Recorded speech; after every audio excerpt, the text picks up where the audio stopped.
Hello and welcome to Excel English with VKJ. Using English correctly is very important to avoid misunderstandings and to help the other person understand you easily. If your English is too full of mistakes, you will slow down your communication and conversations and find it harder to express your ideas and thoughts clearly and concisely. So I, Mrs. V.K. Jayashree, am here with my new series English and its Proper Usage, Episode 1 on Phrasal Verbs. What is a phrasal verb? A phrasal verb is a combination of a verb and an adverb or a preposition.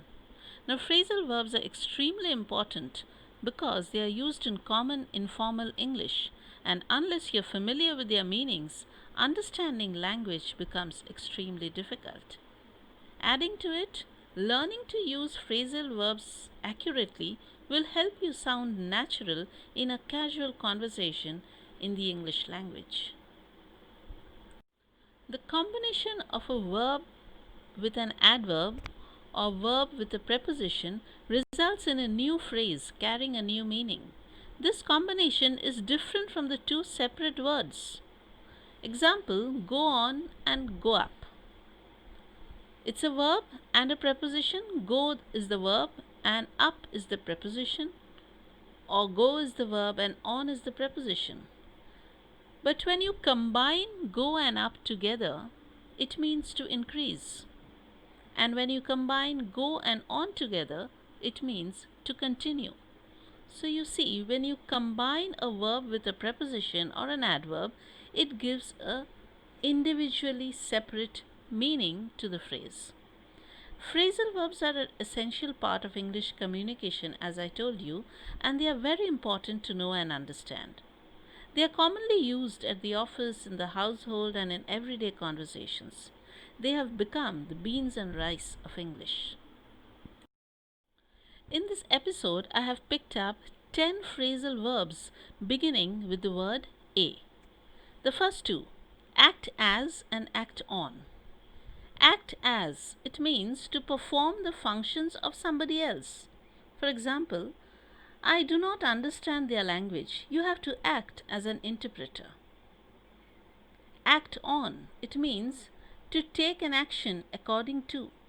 For example, she always acts on my advice.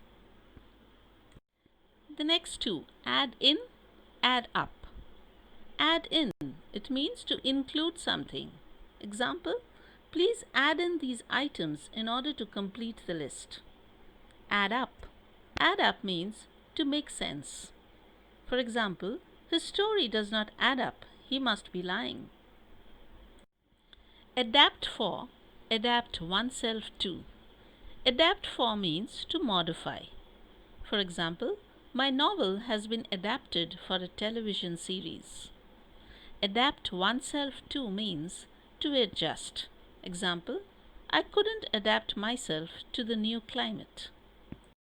Ask in, ask after. Ask in means to invite. Example, we asked her in for a cup of coffee. Ask after means to request information about somebody's health. For example, he always asks after my mother's health. Argue down and argue out.